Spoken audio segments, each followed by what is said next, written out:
Kurniawati, calon guru penggerak angkatan 7 yang berasal dari SDN 2 Sukadana, Kabupaten Kayu Utara. Dalam kesempatan kali ini saya akan memaparkan tentang tugas saya pada modul 3.1 demonstrasi kontekstual tentang pengambilan keputusan berbasis nilai kebajikan. Silakan simak videonya. Selamat pagi Bu Meli. Pagi Bu Eva. Ya, bagaimana kabarnya hari ini Bu? Alhamdulillah sehat. Alhamdulillah sehat. Baik Bu, sebelumnya saya ingin mengucapkan terima kasih atas kesediaan Ibu menerima saya. Dalam hal ini saya ingin mewawancara Ibu nih berkaitan dengan pengalaman Ibu menjadi kepala sekolah.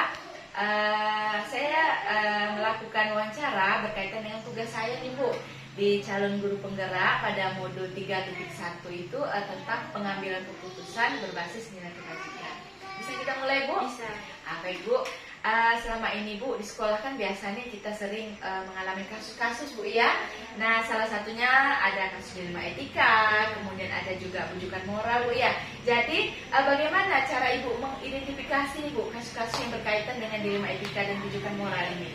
Ya baik Bu, berkaitan dengan dilema ITK dan bujukan moral ini mungkin pernah kami alami di TK, yaitu berkaitan dengan masalah seragam. Oh seragam, bagaimana tuh Bu? Ya jadi begini Bu, kami kan sekolah yayasan itu sudah ditetapkan seragamnya dari yayasan. Nah jadi ada salah satu orang tua murid, calon orang tua murid itu mendaftarkan anaknya di sekolah. Namun orang tua murid tersebut belum bisa untuk membeli seragam yang telah kami tetapkan yang sudah kami sediakan di sekolah. Waduh itu komplit juga Bu ya? Iya. Artinya di satu pihak anak ingin sekolah, cuman di sisi lain ini tidak sesuai dengan aturan Bu ya? Wah menarik sekali nih Bu. Lalu bagaimana Bu cara Ibu menjalankan pengambilan keputusan kasus seperti itu Bu? Nah jadi karena kita ini di sini sekolah yayasan, jadi kami itu tetap berkoordinasi dengan pihak yayasan, jangan sampai nanti keputusan itu timbul sebelah pihak. Nah, jadi kami pertimbangkan dengan nilai-nilai kebajikan. Artinya Ibu berkoordinasi dulu Bu ya dengan yayasan, kemudian berkoordinasi dengan guru di sekolah sesuai dengan nilai kebajikan. Menarik sekali nih Bu. Kemudian Bu, langkah-langkah apa saja nih Bu yang Ibu lakukan ketika akan mengambil keputusan berkaitan dengan masalah tadi? Ya, ada beberapa langkah yang kami ambil pada kasus tersebut. Siapa-siapa saja yang terlibat di dalamnya kasus tersebut. Seperti kasus baju tadi, siapa saja tuh Bu yang terlibat di dalam kasus itu? Nah, dalam kasus baju itu kan Pak Guru, kepala sekolah, terus pihak yayasan juga. Termasuk orang tua, orang tua. Artinya kalau guru-guru di sini mungkin ada sebagian yang kurang setuju, ada yang pro dan ada yang kontra. Kemudian setelah Ibu mempertimbangkan langkah-langkah tadi seperti melihat benar atau salahnya Bu ya. Kemudian ketika Ibu sebelum Ibu mengambil keputusan itu Bu, pernah nggak Ibu membuat uji opsi terlema gitu Bu? Ada opsi-opsi yang sekiranya menarik yang tidak pernah terpikirkan sebelumnya gitu Bu? Iya, nah itu juga sudah terpikirkan kami pada saat seperti itu. Apa Bu opsinya Bu? Seperti misalnya ada baju bekas bekas yang dimiliki oleh guru-guru yang anaknya pernah belajar di sini. Pernah belajar di sini. Kita istilahnya mungkin kita pinjamkan ataupun misalnya orang tua mau membeli baju bekas tersebut. Artinya kan lebih ringan ya Bu. Menarik sekali opsi terlema yang Ibu berikan Bu ya. Lalu setelah opsi terlema tadi, apabila misalnya tidak terpenuhi, berarti keputusan apa yang Ibu ambil Bu dari kasus seragam tadi Bu? Keputusan apakah anak tetap boleh bersekolah atau anak tersebut Ibu tolak gitu karena belum mampu membeli seragam? Nah itu kami berikan kesempatan kepada orang tua murid sambil menunggu orang tua murid itu mampu untuk membeli seragam yang telah kami tetapkan. Artinya anak boleh sekolah dengan pakai apa tuh Bu anaknya? Mungkin untuk sementara masih boleh menggunakan seragam bebas aktif. Baik. Nah, tapi itu kami juga kasih waktu Ibu, jangan sampai terlalu lama. Menarik sekali ya Bu. artinya Ibu cukup mempertimbangkan, artinya ada kasihannya, Iya. peduli dengan anak tersebut ya Bu, menarik sekali. Baik Bu, selama ini hal apa saja yang Ibu anggap efektif Bu dalam pengambilan keputusan ini Bu? Pengambilan keputusan ini kami tetap berkoordinasi dengan guru-guru, kami libatkan juga orang tua murid, Iya. komite, dan tidak terlepas yaitu campur tangan dari yayasan kami sendiri. Artinya setelah berkoordinasi, kemudian Ibu mempertimbangkan nilai-nilai Ya, kebajikan Bu ya? kebajikan yang tetap kami terapkan di sekolah ini. Baik, artinya tidak stuck pada peraturan yang Iya, ada Bu karena ya? kami di sini juga tidak terpaku pada peraturan yang mungkin bisa dianggap kaku, Ibu. Oh iya, baik. Ya. Kemudian Bu, selama ini apa saja Bu yang menjadi tantangannya Bu dalam Ibu mengambil keputusan seperti tadi itu kan kayaknya kalau dilihat secara kasat mata gitu Bu ya, aneh kan ada satu anak yang beda seragam. Jadi tantangan apa saja Bu yang Bu hadapi ini Bu? Kalau tantangan berkenaan dengan seragam ini Iya. mungkin seperti Ada orang tua yang ya protes tidak, Bu? orang tua yang bertanya, Oh, mungkin bertanya. ya bertanya, "Bu, Iya, kenapa anak ini belum menggunakan seragam yang sama seperti Oh, iya. anak-anak yang lain?" Nah, jadi kita menjawabnya dengan bahasa-bahasa yang bisa dimengerti oleh Iya, baik. murid. Tantangannya, Bu, Ya, dan jangan dari jawaban yang kita berikan ini jangan menimbulkan hal-hal yang negatif yang bisa memojokkan orang tua anak yang belum memiliki seragam itu, Ibu. Iya, baik, menarik sekali ya Bu ya, sebagai pimpinan cukup banyak hal-hal dipertimbangkan dalam Iya. pengambilan keputusan Bu ya. Jadi selama ini Bu, ketika Ibu mengambil keputusan, apakah Ibu membuat jadwal khusus Bu? Nah, untuk sepertinya itu kami tidak ada jadwal khusus karena begitu ada kasus kami itu langsung gerak. Jadi jangan terlalu lama. Baik, artinya semakin cepat lebih baik Bu Ya, ya. semakin cepat semakin baik. Ya, betul sekali, menarik sekali nih Bu. Jadi selama ini Bu, siapa saja nih Bu yang mendukung Ibu atau mempermudah Ibu dalam pengambilan keputusan itu? Nah, dalam pengambilan keputusan ini lingkungan ini seperti guru, orang tua murid, komite Oh, iya, juga, komite juga, ya, Bu, ya. komite, dan tidak terlepas yayasan. Baik, artinya Ibu selalu berkoordinasi Ya. ya Bu dengan stakeholder Ya, terkait. betul. Baik Bu, tidak terasa nih saking asiknya sudah sampai ke bagian terakhir nih Bu Iya, pertanyaan saya. Nah, dari percakapan kita yang cukup menarik saya tadi cukup istilahnya mantap Ibu mengambil keputusan itu sudah berbasis pada nilai kebajikan. Jadi pembelajaran apa yang ingin Ibu sampaikan dalam percakapan kita kali ini Bu?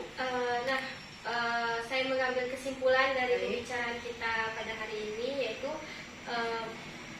mungkin dilema Etika tadi ya. ini mungkin sangat-sangat apa ya Bu ya, membuat hati dan perasaan Iya, kita. di satu sisi kita terasa melanggar peraturan Iya, Bu ya. melanggar peraturan. Namun di sisi lain ada kasihan Bu. Iya, betul. Ah. Jadi di mana rasa peduli ini tetap kami laksanakan sehingga membuat nyaman pada saat pembelajaran dan menjalin kerjasama yang baik antara pihak sekolah dan wali murid. Baik, artinya dalam pengambilan keputusan Ibu selain sudah ada peraturan yang harus kita patuhi Bu ya, Iya. tetapi Ibu tetap memperhatikan Bu nilai-nilai kebajikan Iya, ya, betul, seperti Ibu. nilai peduli, Iya. kasihan. Baik, menarik sekali Bu. Terima kasih nih Bu Iya, Ibu. atas ilmu yang telah Ibu sampaikan dan kesempatannya Ibu telah memberikan waktu untuk berbagi kepada kami. Semoga kedepannya kami juga bisa melaksanakan atau mengambil keputusan yang selalu tidak terlepas dari nilai kebajikan Bu ya. Baik Bu, terima kasih atas Ya, kesempatannya. terima kasih, Bu. Ya, assalamualaikum. Waalaikumsalam. Selamat pagi Bu. Selamat pagi juga. Ya, mohon izin nih Bu, saya ingin melakukan sedikit wawancara nih Bu berkenaan dengan tugas saya di Guru Penggerak itu pada modul 3.1 tentang pengambilan keputusan yang berbasis nilai kebajikan. Mohon izin Bu, karena Ibu kepala sekolah yang cukup senior ya Bu, jadi izinkan kami meminta sedikit ilmunya. Oke, Bu ya. Baik Bu, bisa kita mulai Bu? Boleh silakan. Baik Bu, berkaitan dengan pengambilan keputusan Bu ya. Ya sekarang kan kita berkaitan dengan adanya tentang kasus-kasus yang berhubungan dengan dilema etika atau bujukan moral nih Bu. Di sekolah ini sudah biasa kan Bu tentang kasus-kasus dilema etika. Kemudian pertanyaan saya Bu, bagaimana cara Ibu dapat mengidentifikasi Bu kasus-kasus yang merupakan dilema etika atau bujukan moral? Ya, saya sudah lama menjabat jadi kepala sekolah, jadi yang namanya kasus itu sudah sering kita lihat di sekolah ya. Saya mengidentifikasi tentang masalah ini, yaitu apakah kasus ini termasuk dilema etika atau bujukan moral. Iya. Pada saat ini kami tengah mengatasi yaitu kasus ibu-ibu kantin melanggar penjualan jajan sehat, tapi tidak semuanya, ada oknum tertentu saja. Oh iya, artinya dilema etika lah ini ya Bu ya. Iya, Masing-masing beranggapan benar. Iya. Ibu kantinnya benar, kita juga benar. Kemudian Bu, selama ini bagaimana cara Ibu menjalankan pengambilan keputusan di sekolah Bu? Setelah saya mengidentifikasi kasus, saya mengumpulkan bukti-bukti sebagai penguat atas pelanggaran ibu-ibu kantin itu, kemudian mencari solusi, ya, dan berbagai pertimbangan apakah keputusan diambil ini bermanfaat bagi kita semua. Iya baik, artinya diidentifikasi dulu Bu ya. Iya. Kemudian langkah atau prosedur seperti apa Bu yang biasanya Ibu lakukan Bu berkaitan dengan keputusan tadi? Ya, pertama-tama saya mengkomunikasikan bersama dewan-dewan guru. Kemudian masalah kantin, saya memanggil oknum atau yang terlibat, dalam kasus itu. Kemudian saya mengambil keputusan mengacu kepada tata tertib kantin yang telah disepakati, yang telah kami buat bersama-sama dengan guru, istilahnya dibuat oleh sekolah. Artinya prosedur itu sudah Ibu lakukan sesuai ya Bu. Artinya Ibu menentukan siapa yang terlibat, setelah Ibu identifikasi, komunikasikan, ada lain sebagainya ya Bu. Artinya pasti Ibu mempertimbangkan ya Bu ya, yang mana benar, yang mana salah, antara benar dan yang benar. Baik Bu. Kemudian selama ini Bu, hal-hal apa saja yang Ibu anggap efektif dalam pengambilan keputusan itu? Kalau efektif masalah ini, ibu kantin ini, yang efeknya yaitu kami atau sekolah menegakkan peraturan sesuai yang kami buat atau tata tertib kantin. Artinya biar tidak ada yang dirugikan ya Bu dalam hal ini. Kemudian Bu, selama ini tantangan apa saja nih Bu yang Ibu hadapi dalam pengambilan keputusan berkaitan dengan kasus-kasus dilema etika seperti ini Bu? Ya, masalah tantangan itu yang pertama-tama rasa berat dan tidak enak, hati ya Bu apalagi ya? masalah ibu kantin ini kan itu istilahnya pekerjaan mereka ya, untuk mencari rezeki. Makanya saya mengambil putusan itu tidak merugikan. Artinya sama-sama berat nih karena sama-sama benar rasanya Bu ya. Artinya Ibu pasti menggunakan nilai peduli dan lain sebagainya, kasihan juga Bu ya. Nah kemudian Bu, apakah dalam pengambilan keputusan itu Ibu membuat jadwal Bu? Saya tidak membuat jadwal karena setiap kasus itu saya selesaikan dengan sesegera mungkin, mengingat takutnya nanti ada kasus-kasus yang lain sehingga menumpuk-numpuk akan membuat kita menjadi pusing juga dengan masalah-masalah itu. Baik Bu, artinya kalau masalah-masalah urgent ini langsung saja. Ya, langsung saja, tidak ada penjadwalan. Iya, dengan Ibu mengidentifikasi dan melakukan prosedur-prosedur tadi Ibu dalam pengambilan keputusan. Menarik sekali nih Bu kasusnya. Nah kemudian Bu, faktor-faktor apa saja atau siapa saja Bu yang selama ini membantu Ibu agar mempermudah Ibu dalam mengambil keputusan? Tentu saja dalam mengambil keputusan ini saya tidak bisa memutuskan sendiri. Saya akan memusyawarah dengan dewan-dewan guru. Kemudian masalah kantin ini saya melibatkan juga dengan ibu-ibu kantin yang lainnya agar keputusan saya ambil bisa bermanfaat bagi ibu-ibu kantin, bagi sekolah dan bagi masyarakat. Kemudian juga menyelesaikan masalah itu berkaitan dengan dilema etika ya, dan nilai-nilai kebajikan seperti nilai kepedulian terhadap sesama. Artinya dalam pengambilan keputusan ini Ibu pasti melihat siapa yang terlibat Bu ya, kemudian melibatkan juga pihak sekolah. Baik, pertanyaan terakhir nih Bu, tidak terasa saking menariknya nih. Dari percakapan kita tadi, dari wawancara kita tadi, kesimpulan apa yang dapat Ibu berikan dari pengalaman Ibu dalam mengambil keputusan berkaitan dengan kasus dilema etika atau rujukan moral Ibu? Ya, kita sebagai kepala sekolah, kita harus bijak dan harus tanggap terhadap masalah-masalah yang terjadi di sekolah. Jadi haruslah kita selesaikan dengan secepat mungkin. Jangan kita simpan lama-lama. Nah, nanti kasusnya itu menumpuk ya. Nah, kemudian yang berkaitan dengan ini ya, kita harus memperhatikan juga nilai-nilai kebajikan. Ya, seperti yang kepedulian itu tadi ya. Karena kasus dilema etika ini agak ngeri-ngeri juga ya Bu. Iya. Jadi sama-sama benar gitu. Ya, sama-sama benar. Jadi kita harus mencari yang paling urgentnya. Ya, baik Bu, dengan berbasis nilai kebajikan tadi Bu ya. Baik Bu, terima kasih atas ilmu bermanfaatnya untuk kami. Semoga kedepannya kami bisa menjadi pemimpin yang bisa memberikan keputusan dengan berbasis nilai-nilai kebajikan. Baik Bu, terima kasih Bu atas waktunya. Sama-sama. Assalamualaikum. Malam, semoga sukses. Amin, terima kasih. Jadi saya ingin menanyakan Ibu, selama ini pernah tidak Ibu dihadapkan pada dua kasus gitu yang sama-sama benar Ibu posisinya Bu, berada di dalam dilema etika atau rujukan moral gitu? Pengalaman saya sebagai kepala sekolah dari awal sampai sekarang memang banyak hal-hal yang kita temui kalau dalam pengambilan keputusan. Jadi memang ada kadang-kadang keputusan yang kita ambil itu mempunyai kepentingan yang sama, kepentingan yang sama.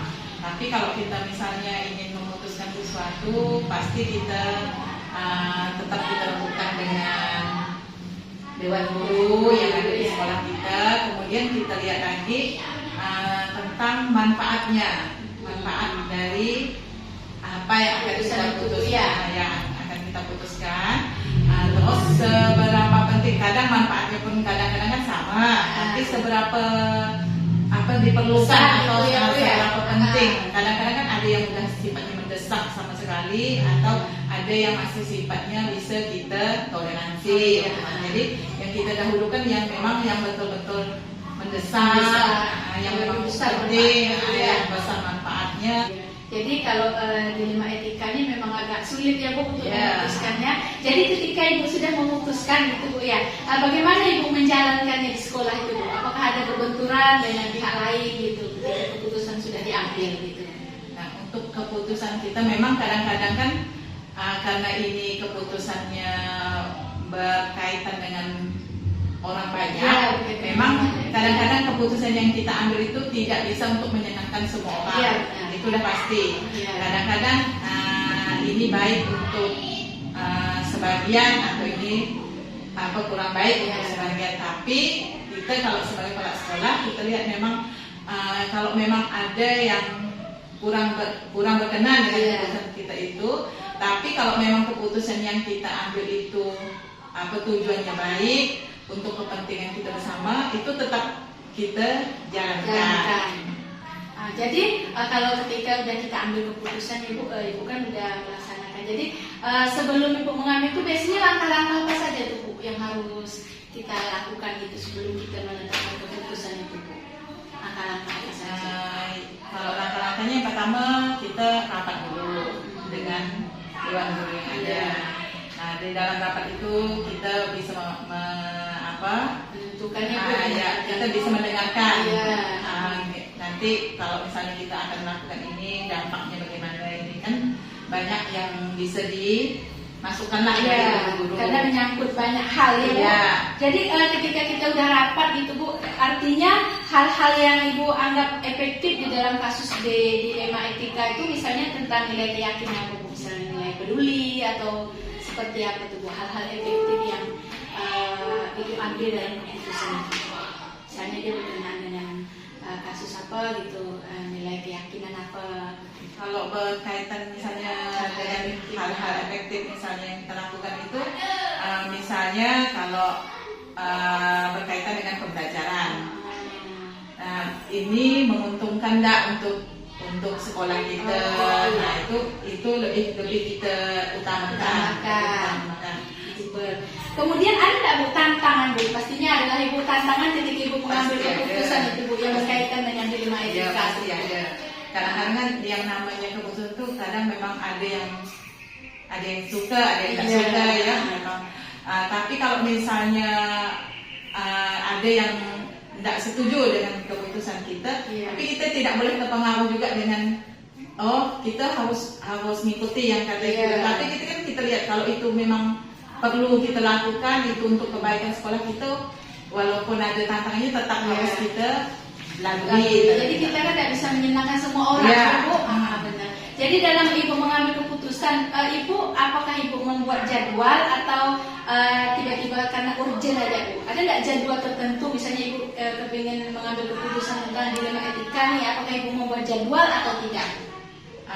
Itu misalnya tergantung permasalahan yang kita hadapi. Bisa juga misalnya itu kalau memang permasalahannya itu memang untuk keperluan kita di sekolah, misalnya tentang pembelajaran, itu kan berarti bisa kita jadwalkan, misalnya melalui nanti bisa kita dapatkan.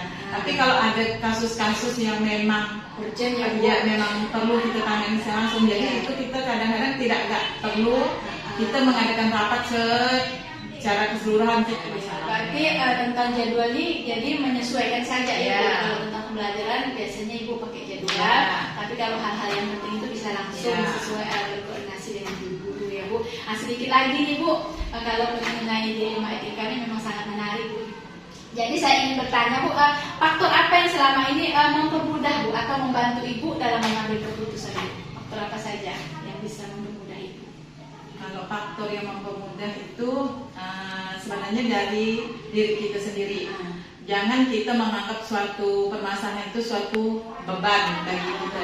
Jadi jangan kita beban kita sendiri, tapi kita dengan cara berbagi dengan rekan-rekan guru, misalnya kita saling Memberi masukan. Ya, kita mau mendengarkan saran dan masukan dari guru. Jadi terus memang niat kita itu kemajuan sekolah kita. Jadi memang dari dalam diri kita sendiri yang harus kita perbuat. Artinya dari diri kita dulu berbuat dengan ikhlas ya Bu, untuk kepentingan bersama.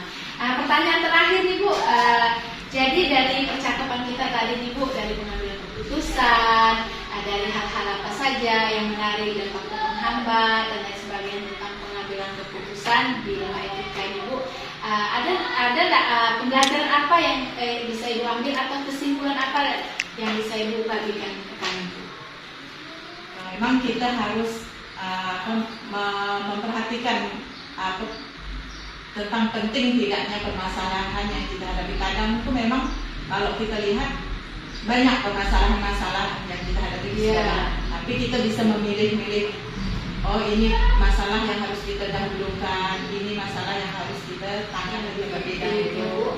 Jadi itu bisa kita dahulukan, kita atur sesuai dengan apa yang dibutuhkan oleh sekolah kita. Kita juga harus tanggap dengan lingkungan yang ada di sekolah kita. Artinya nilai peduli ya Bu. Artinya tidak mentok dengan peraturan ya Bu, bisa fleksibel. Kita menyesuaikan. Kadang-kadang peraturan yang ada kan belum tentu peraturan itu bisa murni kita terapkan di sekolah kita.